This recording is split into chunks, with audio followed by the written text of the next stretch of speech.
Šodien viesojamies pie Mobilī.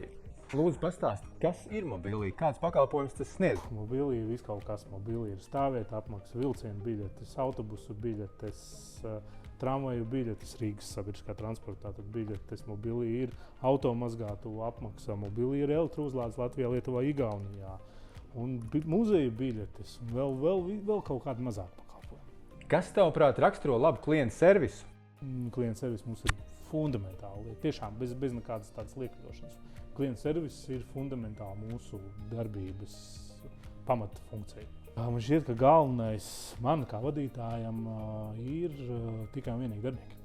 Tikai un vienīgi cilvēki, kas strādā ar klientiem. Tas pats galvenais. Ines, kas ir svarīgi klientu servisā?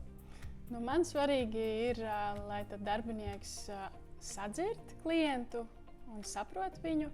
Viņš operatīvi risina visus jautājumus, kas saistīts ar viņa problēmām un situācijām.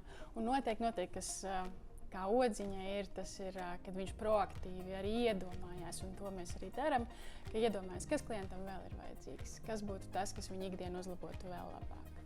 Kā jūs pašlaik apkopojat atsauksmes un ieteikumus no saviem klientiem? Jā, pārsvarā tas ir arī tieši zvanu laikā. Mēs tad uzklausām viņu ieteikumus, un tas, kas viņu vēl interesē, tie noteikti ir sociālie tīkli, kur mēs arī saņemam informāciju. Man arī patīk dzirdēt viens pret viens, kad no paziņām es izmantoju Mobilī. Tāpēc tas man liekas ļoti vērtīgi. Kādus jauninājumus esat ieviesuši balstoties uz klientu atsauksmēm?